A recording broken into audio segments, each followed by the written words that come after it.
Hey, what's up, fellas? How you doing, man? Antonelli here.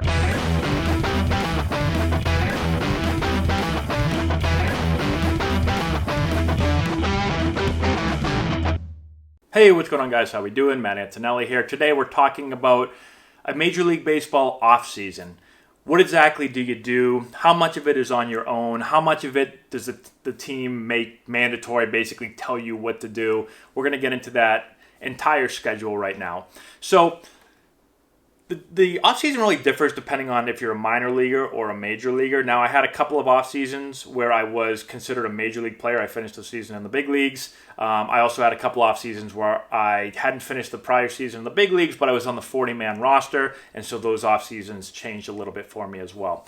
The biggest thing is the amount of time you have. So a minor league season is only 5 months. A major league season is 6 months. You're going to have less time if you're a major league player.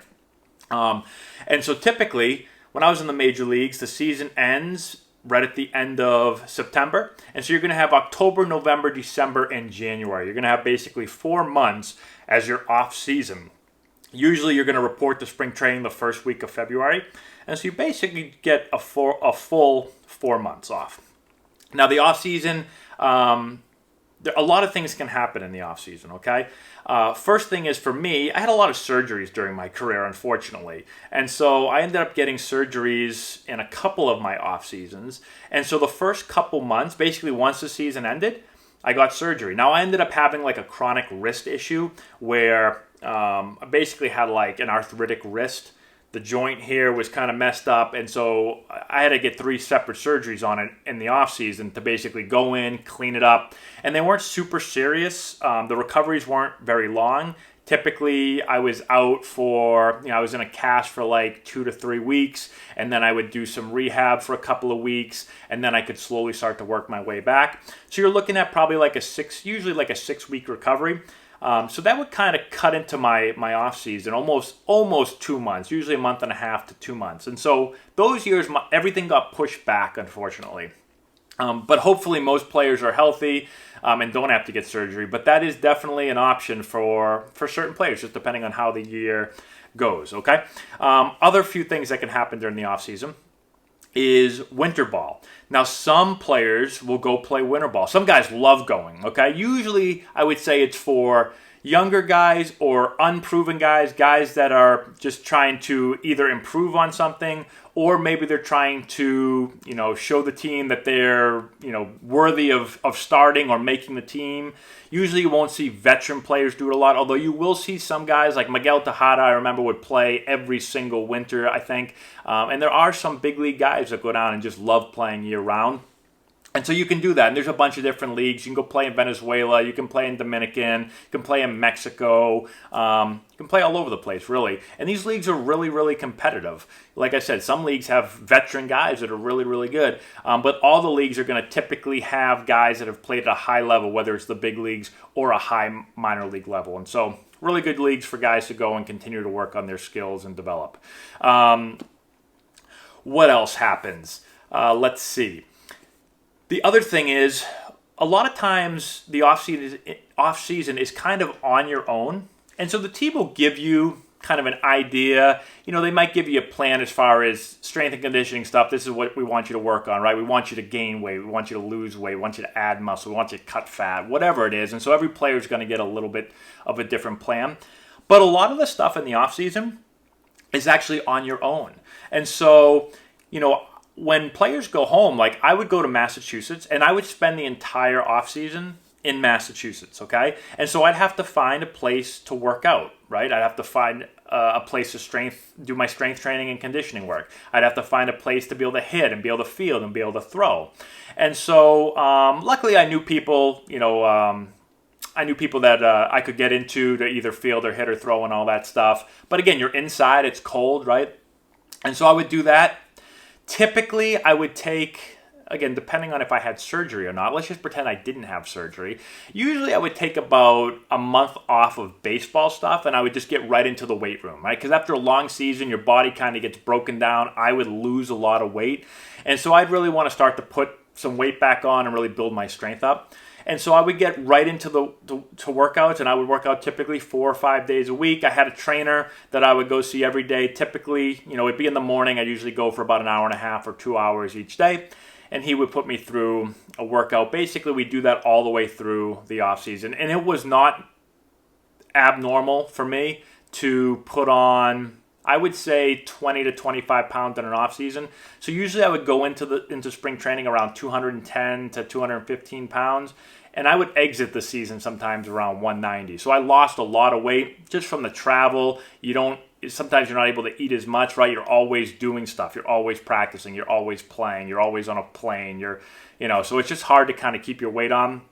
And plus, for whatever reason, I just didn't eat a ton on game days, and game days are every day. All right, so I would always lose a lot of weight. So I try to put a lot of weight back on. And then again, as far as the baseball stuff is concerned, usually I would take about a month off. So let's say the season ended, again, at the end of September. So I would take October off. I'd even usually take a little bit of November off. I would say right around like Thanksgiving or so. That's when I would kind of get back into hitting.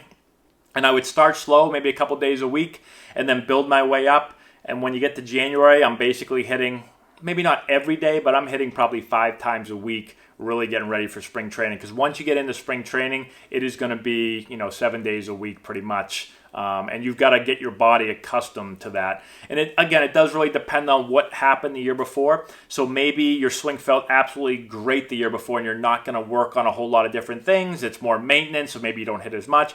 For me, a couple of those years I really struggled. There were a few off seasons where I really had to rebuild my swing and almost start all over. And so I'd have to get in there and hit a lot more, okay?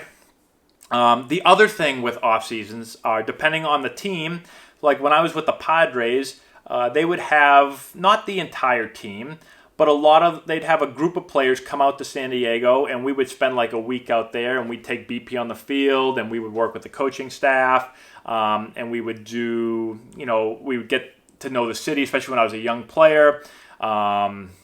We got to know our teammates. And so not every player is going to do that. They had me come out as a young player, but there were some veteran players out there as well. There's also, again, depending on where you live in the offseason, there are some players that just live in San Diego, right? So they play in San Diego and they live in San Diego. And so those players are going to work out a lot at the stadium. And so those players will be out there, right? Me being in Massachusetts, it was always good for me to get out and be able to get out there and work out with some guys and get outside again. I hadn't been outside in a while, so be able to field some ground balls and take some fly balls and all that stuff. And a lot of major league players actually end up moving to, if their home team isn't in a nice warm climate, then there are a lot of players that have ended up moving to Florida or to Arizona, someplace warm, to be able to get outside during the off season. And every spring training team, every team has a spring training facility in either Florida or Arizona. So a lot of players would do that. They'll buy a home at the spring training complex or right around the spring training complex so they can get out there and, again, they'll be able to spend their winter in a warmer climate so they can continue to work on their baseball skills. And again, being in Massachusetts, I'm lucky. I know it's cold as hell out here, but we've got probably within 2 miles of each other, we've got like 4 different facilities that are huge. They've got full infields, basically. They've got batting cages, and so I can still get a lot of work done at home. And let's see, what else? When I was with the Orioles, they did the same thing. In the wintertime, they had us come down to Baltimore.